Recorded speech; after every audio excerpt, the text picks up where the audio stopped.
Oi pessoal, eu sou Dani Jacobsen, seja muito bem-vindo a mais um episódio do Mãe Sem Culpa.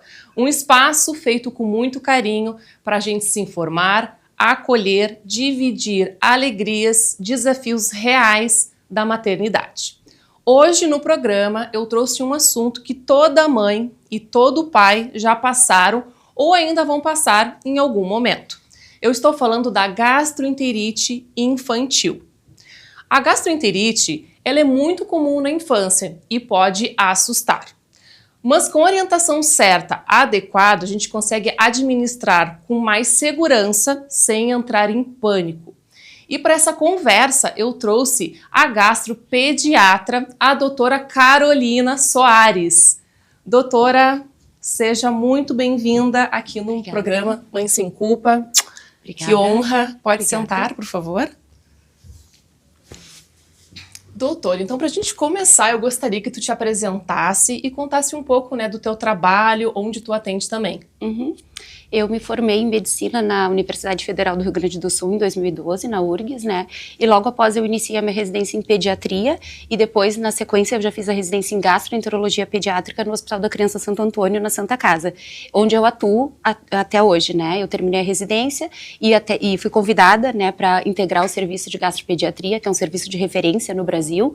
Então, eu trabalho atualmente na Santa Casa, no Hospital da Criança Santo Antônio, e também trabalho em 2 clínicas, né, em outros locais, fora da Santa Casa, onde eu faço atendimentos de gastropediatria. Então tá. Doutora, então a gente vai entrar agora no quadro de perguntas, tá? Tá preparada? Sim, acho que sim. Então tá. Me conta primeiro o que é uma gastroenterite infantil e quais são as suas principais causas. A gastroenterite, ela é uma inflamação no trato gastrointestinal, né? E as principais causas, a primeira causa é a infecção por vírus. Os vírus são os principais causadores da gastroenterite. Ela pode ser causada também por bactérias, por parasitas, mas a grande maioria dos casos é causado por vírus. E dentre os vírus, o rotavírus é o mais comum. E quais são os sintomas mais frequentes quando aparece a gastroenterite, os principais sintomas? O principal, em primeiro lugar, é a diarreia aguda, né, que é considerado uma diarreia aguda, uma evacuação, até 3 evacuações, né, 3 ou mais evacuações amolecidas, líquidas ao longo do dia, e a gastroenterite também pode se manifestar através de febre, náuseas, vômitos e dor abdominal, mas o sintoma principal é a diarreia. E esses quadros de gastroenterite, eles costumam durar em média uma semana, 5, 7 dias, mas podem durar até 14 dias. Isso às vezes é uma coisa que angustia muito as famílias, né? Passou uma semana e ainda tá com diarreia, mas faz parte do quadro, pode durar até 14 dias a diarreia. E como que a gente pode identificar se já tá num quadro de desidratação? Esse é um ponto bem importante de destacar, né? É muito importante que as famílias, os cuidadores, os pais estejam atentos a sinais de desidratação, porque o principal risco nesses casos de gastroenterite é a desidratação, né? Então, a família, quem está cuidando da criança tem que estar muito atento. Então, alguns dos sinais, por exemplo, o bebê que tem ainda a fontanela, né? A fontanela pode estar afundada, né? Deprimida, olhos secos, sem lágrima, olhos fundos, boca e língua seca. A criança também pode ter muita avidez por ingerir líquidos, uma sede excessiva, e quando a desidratação ela evolui, pode daí ir para o contrário, a criança tem capacidade de ingerir líquidos. Pode acontecer também alteração na prega cutânea, né? A gente faz o sinal da prega abdominal, onde a gente puxa a pele na região do abdômen, e o normal é a pele voltar muito rapidamente ao normal. E quando a gente faz esse sinal e a pele volta lentamente, geralmente mais de 2 segundos ou mais, também é um sinal de desidratação. Pode acontecer uma alteração na frequência urinária das crianças também. As crianças podem ter maiores períodos sem urinar, né? Bebês que usam fralda ainda, mais períodos de fralda seca, então uma menor frequência urinária. E casos mais graves, né, de desidratação mais grave, a criança pode ter alteração de consciência, né? Casos de confusão mental, sonolência excessiva. Então a família tem que estar muito atento para isso, porque tem que ser procurado, né, um serviço de emergência o mais rápido possível, porque pode necessitar de hidratação até endovenosa. Sim, isso que eu ia perguntar agora. Quando é que os pais, né, observam que este é um sinal que tem que levar numa emergência, né? Exato, geralmente esses sinais, né? Então isso é importante. Na avaliação, né, na emergência, o médico vai identificar se é um quadro de desidratação leve, moderado ou grave, né? E a partir disso daí vai estipular o plano. Pode ser necessário só fazer ressuscitação, né, hídrica através de soros de reidratação oral, mas quadros mais graves pode ser necessário da hidratação endovenosa. E onde em Porto Alegre tu indicaria um local assim que de emergência assim para levar? Locais que têm emergência pediátrica, né? A gente tem poucos locais atualmente em Porto Alegre, né? Alguns serviços fecharam, mas locais que tenham emergência pediátrica, o Hospital da Criança Santo Antônio mesmo, o Moinhos, né? No caso do Sistema Único de Saúde, nós temos o Hospital Presidente Vargas, né? Então é importante levar em serviços de emergência, porque se for necessário, essa criança vai ter que ficar em observação, fazendo uma hidratação endovenosa, né? Pelo menos por algumas horas.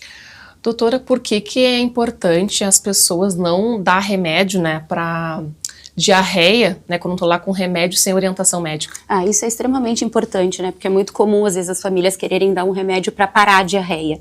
E, na verdade, a diarreia, Dani, ela é um mecanismo de defesa do nosso organismo. Através da diarreia, e acontece um aumento do trânsito intestinal, né, durante os períodos de diarreia, a gente elimina os germes, esses micro-organismos que estão causando, né, a infecção, e toxinas também liberadas por esses micro-organismos. Então é importante que essa eliminação ocorra, porque se tu usa uma medicação para trancar isso, para parar isso, tu pode reter esses micro-organismos e até prolongar o período da doença e ter mais riscos de complicações, como a gente está falando da desidratação, né. Além disso, tem algumas medicações, essas antidiarreicos que a gente chama, né, que tem grande chance de ter efeitos adversos nas crianças, principalmente nas crianças pequenas, com menos de 3 anos, pode interferir, pode dar um ilho paralítico, que a gente chama, que é parar a movimentação intestinal, dar distensão abdominal, pode dar depressão do sistema nervoso central com uma sonolência profunda. Então, em geral, esses medicamentos não são indicados para gastroenterite infantil. E a partir de que idade, assim, é seguro dar um remédio para diarreia, assim, que tu orienta, assim? Na verdade, os perfis de segurança desses medicamentos, o maior risco seria para menores de 3 anos, né? Mas os guidelines da Sociedade Europeia, por exemplo, de gastroenterologia pediátrica, não recomendam o uso dessas medicações para nenhuma criança, né? O principal pilar do tratamento é a hidratação. Perfeito. E sobre a alimentação, quais são os cuidados, né, que os pais devem ter com a alimentação, né, quando a criança já está com a gastroenterite, e também quais os que a gente deve evitar nesse período? Isso é muito comum, essa pergunta trazem muito pra gente no consultório, né? E, na verdade, nenhum alimento é proibido nesse quadro de diarreia aguda, né? É muito comum as famílias perguntarem se tem que retirar algum alimento. O leite, por exemplo, é muito comum, né? Vou parar o leite quando a criança está com diarreia. Mas, na verdade, o recomendado é manter a alimentação habitual da criança. Claro, respeitando sempre uma alimentação saudável, né? Evitar alimentos gordurosos, alimentos industrializados, doces, né? Alimentos com açúcar, bebidas gaseificadas como refrigerante. Quando a gente fala em hidratação hídrica, não entra o refrigerante, obviamente, né? Então, manter a alimentação habitual da criança, mas respeitando uma alimentação saudável, né? E sempre o principal, aumentar a ingesta hídrica para prevenir a desidratação.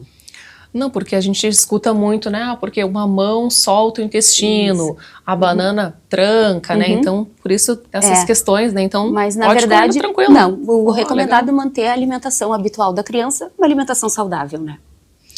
E qual é o papel, agora conta para nós, qual é o papel da vacina do rotavírus?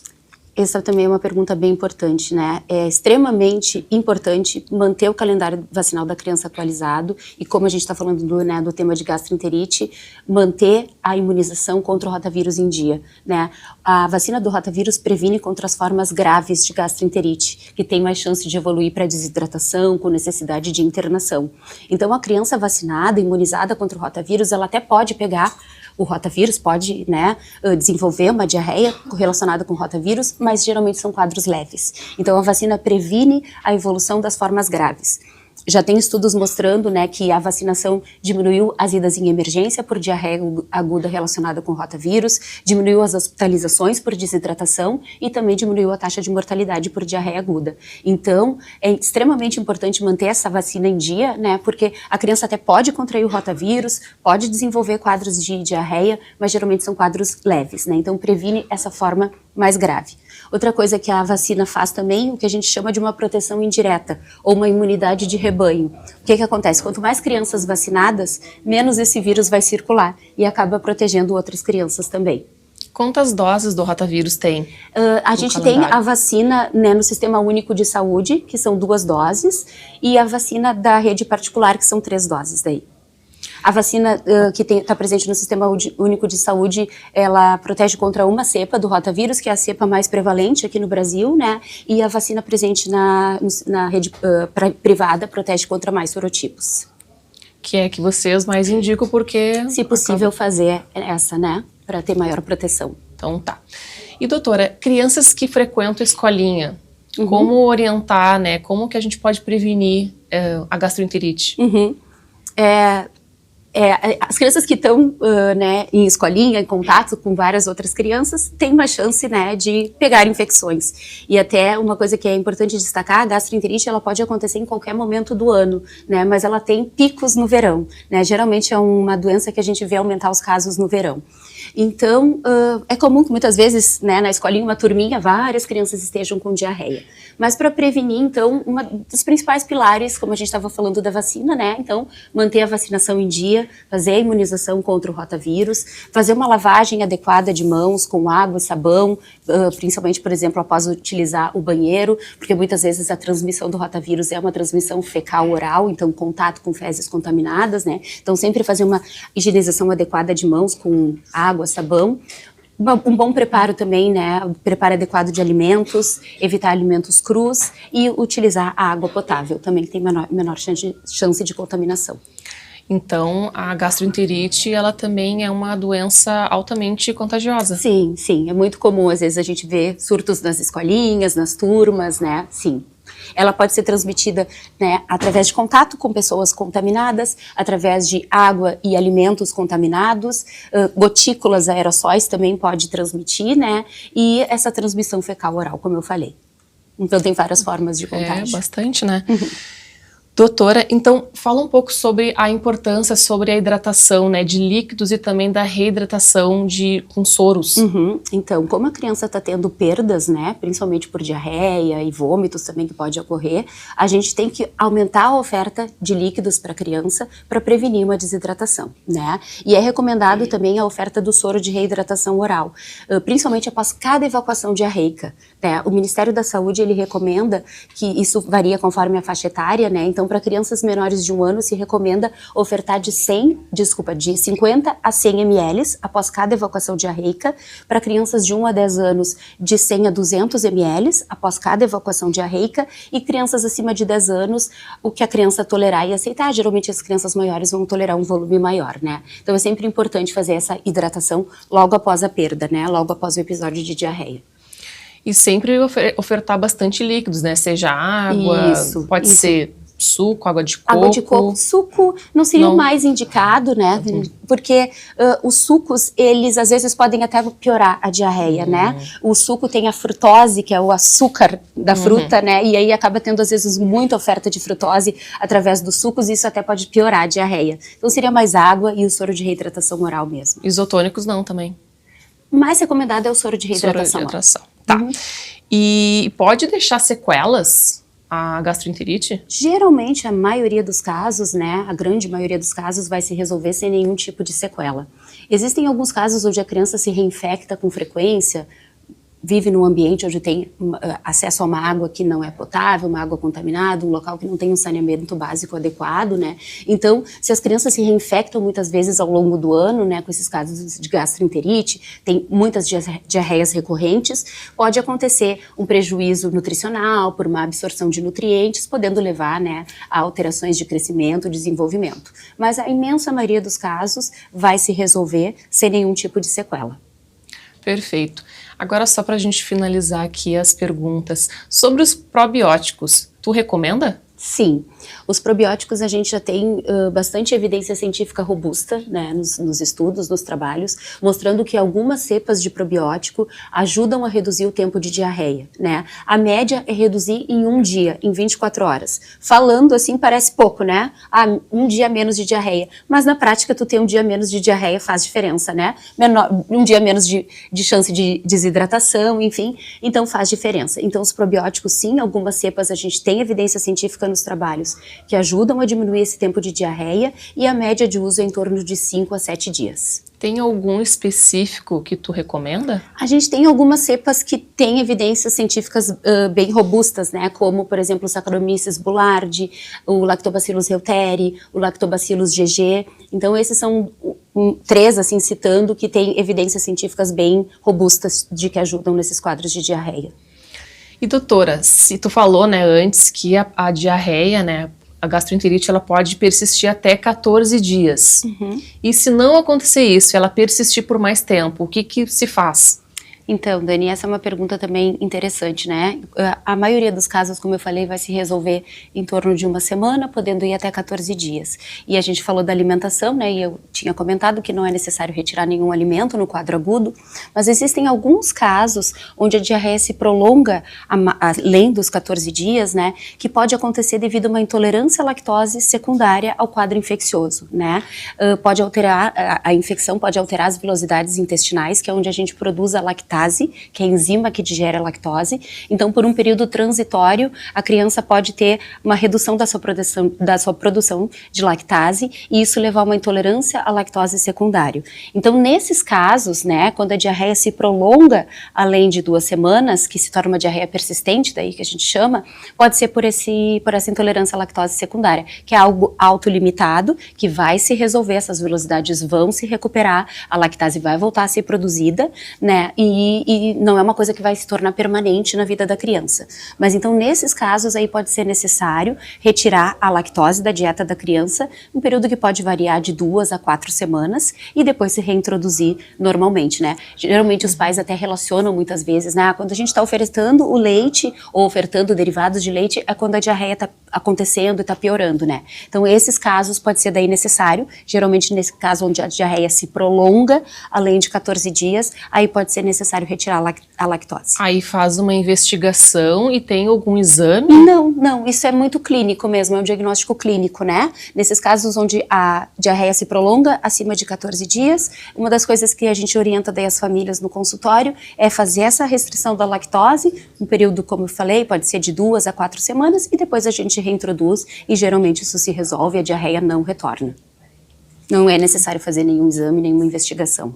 Outra coisa importante, né, Dani, a gente falou dos sinais de desidratação que as famílias têm que estar atentas, né, para levar a criança a procurar um atendimento médico, né, que pode ser necessário, então, a hidratação endovenosa. Outros sinais também que indicam, né, a necessidade de procurar um atendimento médico, uma ida em emergência, é diarreia com sangue e muco, né, porque pode ser a causa da diarreia, nesse caso pode ser de origem bacteriana, e aí pode ser necessário, então, nesses casos, prescrição de antibiótico, né, então se a diarreia vem acompanhada de sangue e muco, pode ser necessário procurar atendimento.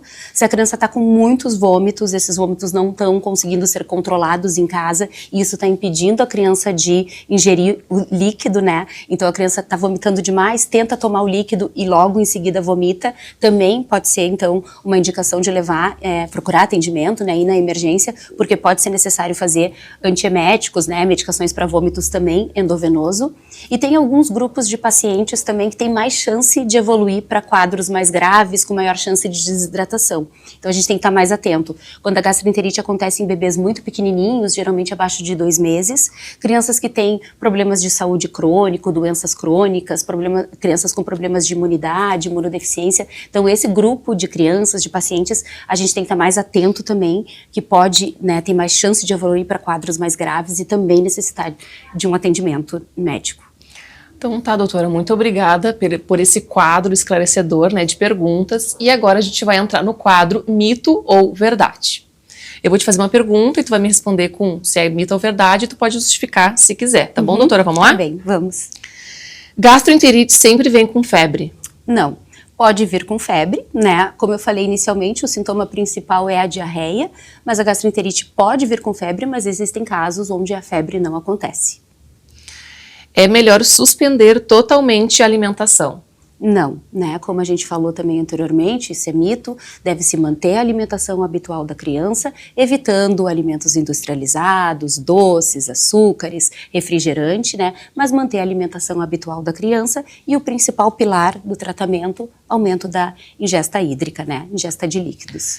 Suco de maçã prende o intestino? Esse é mito, né? Isso é mais receita caseira, né? Um recurso caseiro do que algo baseado em evidência científica, né? E como eu falei antes, até os sucos, pelo contrário, às vezes se tu dá um excesso de suco para a criança, um excesso da frutose, que é, né, o carboidrato da fruta, esse açúcar da fruta, tu pode até piorar o quadro de diarreia. Então isso é mais uma coisa caseira do que algo baseado em evidência científica. É aquelas, os chás da avó que fala, né? Isso. Água de coco, só água de coco resolve a desidratação? Então, a água de coco ela é uma opção também, né, para hidratar a criança, mas em casos de desidratação, onde a criança já tem sinais de desidratação, o que deve ser usado é soro de reidratação oral, em casos leves, e a hidratação endovenosa, em casos mais graves de desidratação. Então, para reverter uma desidratação, ou soro de reidratação oral, ou hidratação endovenosa, dependendo do grau de desidratação da criança. Perfeito. Agora o último, então, aqui. Antibiótico ajuda na gastroenterite? Na maioria dos casos, não, né? Como eu falei lá no início da nossa conversa, a maioria dos casos de gastroenterite são causados por vírus. E antibiótico não trata vírus, né? Então, pode ser sim, em alguns casos pode ser necessário o uso de antibiótico, né? Os casos onde a origem da infecção é uma bactéria, e geralmente, como eu falei também anteriormente, essa diarreia vai vir acompanhada de sangue, de muco, geralmente a criança fica com maior comprometimento do estado geral também. Então, a maioria dos casos não vai necessitar de antibiótico. Alguns casos, sim, porque daí pode ter origem bacteriana. Então tá, pessoal, agora então a gente vai na dica da especialista e ela vai dar uma dica para o pessoal aí de casa. Bom, gente, a minha dica é que as gastroenterites são muito comuns na infância, né? Principalmente no verão, a gente vê um aumento muito grande dos casos. Então, o principal pilar do tratamento, né? A gente falou aqui de algumas medicações, que pode se usar probiótico, que não deve se usar os antidiarreicos, mas o principal pilar do tratamento é hidratar a criança, né?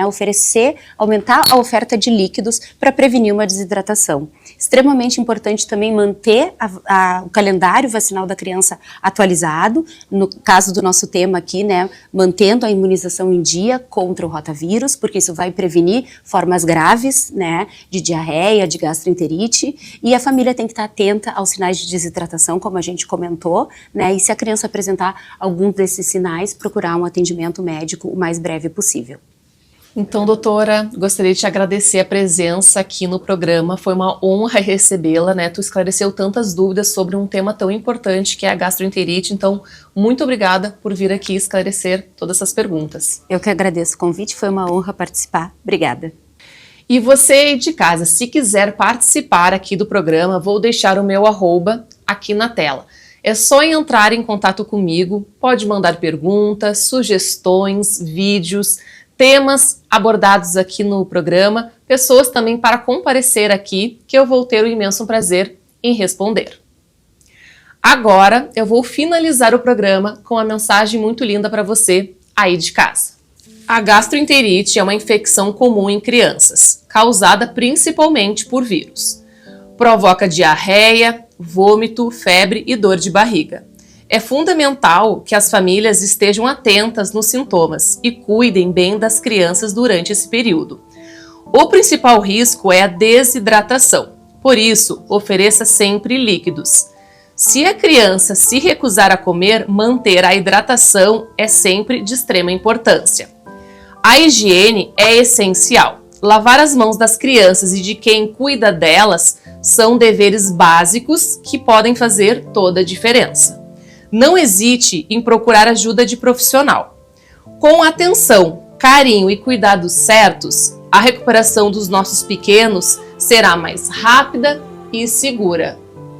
Um beijo e até o próximo Mãe Sem Culpa. Doutora, muito obrigada pela presença.